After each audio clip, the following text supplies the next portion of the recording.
एक सवाल जो हर इंसान के मन में कभी ना कभी जरूर आता है, क्या भगवान सच में हमें देख रहे हैं? जब हम अकेले कमरे में बैठे होते हैं, जब कोई नहीं देख रहा होता, जब हम कुछ ऐसा कर रहे होते हैं जो किसी को पता नहीं चलेगा, तब क्या ऊपर से कोई हमें देख रहा है? और अगर देख रहा है तो बुरे कर्म करने वाले मजे क्यों कर रहे हैं? अच्छे लोग दुखी क्यों हैं? आज हम इसी सवाल का जवाब ढूंढेंगे, न अंधविश्वास से, न डर से, बल्कि गीता के ज्ञान और साइंस की रोशनी में। अंत तक सुनोगे तो एक ऐसी सच्चाई पता चलेगी जो आपकी जिंदगी बदल देगी। मैं हूं आपका अपना, और ये है आपका चैनल कृष्णा उपदेश। यहां हम रोजाना जीवन के गहरे सवालों के जवाब कृष्ण की नजर से समझते हैं।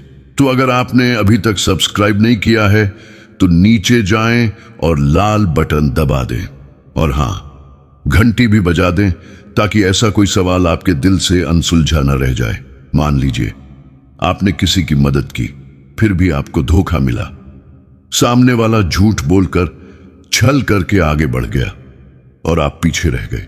तब दिल में एक आवाज आती है, भगवान सब देख रहे हैं ना, तो ये अन्याय क्यों हो रहा है?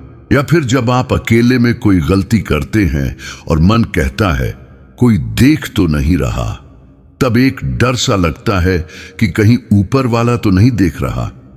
ये दोनों स्थितियां हमें परेशान करती हैं। एक तरफ अन्याय देखकर भगवान पर शक होता है, दूसरी तरफ खुद की गलती पर डर लगता है। तो सच क्या है? क्या भगवान सच में हर पल हमारी निगरानी कर रहे हैं? इससे पहले कि हम गीता खोलें, जरा साइंस की नजर से देखते हैं। क्वांटम फिजिक्स में एक सिद्धांत है, ऑब्जर्वर इफेक्ट। इसका मतलब है कि जब कोई चीज देखी जा रही होती है तो उसका व्यवहार बदल जाता है। एक इलेक्ट्रॉन जब तक नहीं देखा जाता, वो एक तरंग की तरह बिखरा रहता है, लेकिन जैसे ही कोई ऑब्जर्वर उसे देखता है, वो एक कण बन जाता है। मतलब सिर्फ देखे जाने भर से चीजें बदल जाती हैं।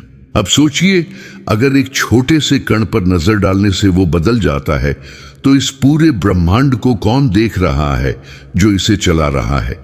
विज्ञान कहता है कि चेतना ही मूल तत्व है, और गीता कहती है कि वो चेतना ही परमात्मा है। तो हां, एक साक्षी है जो सब कुछ देख रहा है। बहुत पुरानी बात है।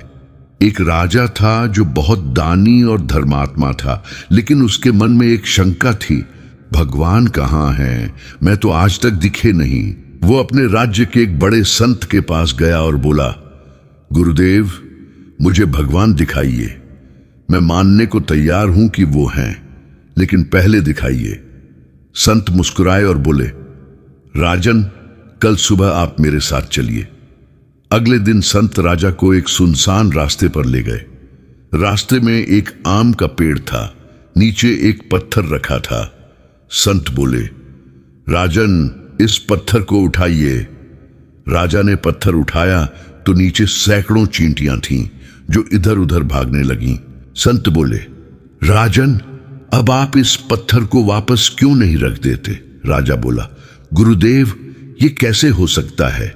नीचे इतनी चींटियां हैं, पत्थर रखूंगा तो कितनी मर जाएंगी।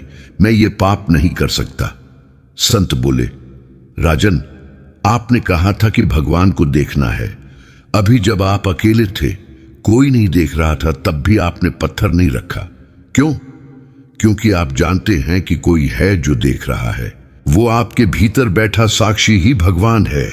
आप उसे रोज देखते हैं, बस पहचानते नहीं। राजा की आंखें खुल गईं। उसे समझ आया कि भगवान कोई बाहर बैठा जज नहीं है जो नोटबुक लेकर गिनती कर रहा हो। वो तो भीतर बैठा साक्षी है जो हर कर्म को देखता है और उसका फल तय करता है। अब आते हैं गीता पर। कृष्ण अर्जुन से कहते हैं, ईश्वर सर्वभूतानां हृदयेषु तिष्ठति। यानी हे अर्जुन, ईश्वर सब प्राणियों के हृदय में स्थित है। और वो क्या करता है? भ्राम्यन् सर्वभूतानि यंत्रारूढ़ानि मायया। वो अपनी माया से सब प्राणियों को एक यंत्र की तरह घुमा रहा है। अब ध्यान से सुनिए, कृष्ण ये नहीं कहते कि भगवान ऊपर आसमान में बैठा है और दूरबीन से देख रहा है। वो कहते हैं कि भगवान तुम्हारे भीतर है, वो साक्षी है, और साक्षी का काम देखना नहीं, होना है। जब तुम कुछ करते हो तो तुम्हारा अंतःकरण जानता है कि ये सही है या गलत। वो आवाज जो कहती है ये मत करो या ये करो, वही भगवान की आवाज है। तो हां, भगवान हर कर्म देखता है, लेकिन वो कोई सीसीटीवी कैमरा नहीं है जो पकड़ने के लिए लगा हो। वो तो एक दर्पण है। जो जैसा कर्म करता है वैसा ही उसमें दिखता है और वैसा ही फल उसे मिलता है। ये कोई सजा नहीं, ये कर्मों का स्वाभाविक नियम है। एक सवाल, क्या कभी ऐसा हुआ है कि आप कुछ गलत करने वाले थे और अचानक से मन ने कहा नहीं मत करो, और आप रुक गए? अगर हां तो कमेंट में लिखें हां, मैंने वो आवाज सुनी है। मैं देखना चाहता हूं कितने लोगों ने अपने भीतर के साक्षी को पहचाना है। अब सवाल यह है कि इस ज्ञान का उपयोग रोजमर्रा की जिंदगी में कैसे करें। 3 स्टेप्स हैं। पहला स्टेप, साक्षी भाव जगाओ। दिन में 2 बार, सुबह और शाम, बस 2 मिनट के लिए आंखें बंद करके बैठे। अपने मन में चल रहे विचारों को ऐसे देखें जैसे आप सिनेमा देख रहे हैं। न अच्छे विचारों से खुश हों, न बुरे से दुखी, बस देखते रहें। यह अभ्यास आपको अपने भीतर के साक्षी से जोड़ता है। पहले दिन मुश्किल लगेगा, 7वें दिन आपको फर्क दिखेगा। दूसरा स्टेप, अंतःकरण की आवाज सुनो।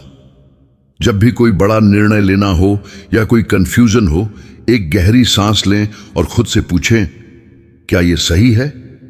जो पहला उत्तर दिल से आए वही भगवान का संदेश है। उसे अनदेखा मत करो। जितना सुनोगे उतनी आवाज साफ होती जाएगी। तीसरा और सबसे जरूरी स्टेप, कर्म करो, हिसाब छोड़ो। भगवान देख रहा है, इसका मतलब यह नहीं कि आप डर कर बैठ जाओ। इसका मतलब है कि आप निडर होकर अच्छे कर्म करो क्योंकि साक्षी देख रहा है, और बुरे कर्मों से बचो क्योंकि साक्षी देख रहा है। लेकिन दूसरों के कर्मों का हिसाब रखना छोड़ दो। फलाने ने ऐसा किया, ढिकाने ने वैसा किया, ये सब भगवान का काम है, आपका नहीं। आप सिर्फ अपने कर्म पर ध्यान दो। तो क्या भगवान हमारे हर कर्म को देखते हैं? हां, लेकिन जज की तरह नहीं, साक्षी की तरह। वो सजा नहीं देते, कर्मों का फल स्वतः मिलता है। जैसे आग में हाथ डालोगे तो जलोगे, ये आग की सजा नहीं, आग का स्वभाव है। वैसे ही बुरे कर्म का फल दुख है और अच्छे कर्म का फल सुख। ये कर्मों का स्वभाव है। भगवान तो बस देख रहे हैं, और जिस दिन आप ये समझ जाएंगे कि देखने वाला भीतर ही है, उस दिन से आप अकेले कभी महसूस नहीं करोगे। न डर रहेगा, न शिकायत, बस एक गहरी शांति और जिम्मेदारी का भाव आएगा। अगर ये वीडियो दिल तक पहुंची हो तो बस एक काम करें, नीचे कमेंट में लिख दें, मैं साक्षी हूं। और ये वीडियो किसी ऐसे अपने को जरूर भेजें जो इस वक्त भगवान पर शक कर रहा है या अन्याय से टूट गया है। लाइक करें, सेव करें और चैनल को सब्सक्राइब करना ना भूलें। ये थी आज की समझ। उम्मीद है अब ये सवाल आपके मन में नहीं उठेगा कि भगवान देख रहे हैं या नहीं। हां, देख रहे हैं, और सिर्फ देख ही नहीं रहे, आपके भीतर बैठे हैं। तो अगली बार जब कुछ करो, याद रखना, कोई है जो देख रहा है। वो कोई और नहीं, तुम्हारा अपना अंतःकरण है, तुम्हारा अपना कृष्ण है। मिलते हैं अगली वीडियो में। तब तक राधे राधे, जय श्री कृष्ण। ये है आपका अपना चैनल कृष्ण उपदेश।